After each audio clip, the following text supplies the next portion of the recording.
CS గారిని కలవడం జరిగింది. ఆర్ కృష్ణ ఆధ్వర్యంలో ముఖ్యమైనటువంటి డిమాండ్ మరి కృష్ణ వాళ్ళ ముందు పెట్టినటువంటి డిమాండ్ విద్యార్థులకు రావాల్సినటువంటి ఫీజు పేమెంట్ స్కాలర్షిప్ ను మరి వెంటనే విడుదల చేయాలని, అలాగే గురుకులాల్లో అదనపు సెక్షన్లు పెంచాలని, మరి అలాగే ఓవర్సీస్ స్కాలర్షిప్ ఇప్పుడు ఇస్తున్నటువంటి 300 నుంచి మినిమం ఒక 1000 పైన ఇవ్వాలని చెప్పి, అలాగే మరి విద్యార్థి సమస్యలను పరిష్కరించాలని చెప్పి ఇలా సిఎస్ గారు డిమాండ్ పెట్టడం జరిగింది.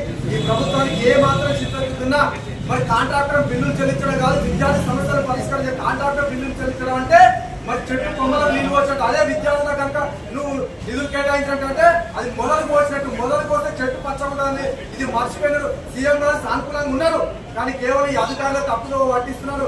మరి గతంలోనే ఫీజు రీయింబర్స్మెంట్ స్కాలర్షిప్ స్కీమ్ పెట్టించిందే టైగర్ ఆర్ కృష్ణ. ఆ రోజు 5 రోజులు అమలు నిరాకరణ చేసి నీకు ఏం కావాలని అడిగితే కృష్ణ పదవులు అడగాలి. ఆ రోజు నా విద్యార్థులు పేద వర్గాలు చదువుకోవాలని చెప్పి స్కాలర్షిప్లు పెట్టాలని స్కీమ్ అడిగిండు. అందుకనే ఈ ప్రభుత్వం ఏదైతే ఎత్తివేయాలని చూస్తున్నది, మరి ఎత్తివేసేటటువంటి ఆలోచన చేస్తే పెద్ద ఎత్తున ఉద్యమాలు వస్తాయని చెప్పి ప్రభుత్వానికి మేము హెచ్చరిస్తున్నాం. ఇంకొకటి ఏంటంటే ప్రభుత్వం వెంటనే కాలేజీలలో సర్టిఫికేట్ లేకుండా చాలా సమస్యలు గురి చేస్తున్నారు. దాని మీద గిట్లా సిఎస్ గారికి వివరించి చెప్పినాం. వెంటనే అలా విద్యార్థులను వేధించొద్దు. అలాగే సంక్షేమ హాస్టల్లో సంఖ్య పెంచాలి, ఉమ్మడి జిల్లాలలో కావచ్చు.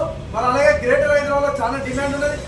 మొన్న రైల్వే స్టేషన్ లో సంక్షేమ హాస్టల్ తీసుకున్నాక రైల్వే హాస్టల్ ఉంటే రైల్వే హాస్టల్ స్థానిక సంస్థల్లో మరి రిజర్వేషన్ సృష్టించిందే టైగర్ ఆర్ కృష్ణ. ఆ రోజు ఉన్నటువంటి ప్రభుత్వం మెడల్ నుంచి మొదట్లో 20% రిజర్వేషన్ పెట్టించి ఆ తర్వాత కృష్ణ అంచలంచలుగా ఉద్యమాలు చేసుకుంటే 34 చేసుకుంటే ఇప్పుడు 42 మీద పెద్ద ఎత్తున ఉద్యమాలు ఎన్నో సార్లు 100 సార్లు కృష్ణ ఆధ్వర్యంలో ఇందిరా పార్క్ పెద్ద ఎత్తున ఉద్యమాలు చేసినాం. ప్రభుత్వం దానికి సానుకూలంగా వచ్చింది. ఇది కార్యాచరణ ముందుకు తీసుకొని ఇంప్లిమెంట్ అయ్యే విధంగా చేయాలని చెప్పి మేము డిమాండ్ చేస్తున్నాం.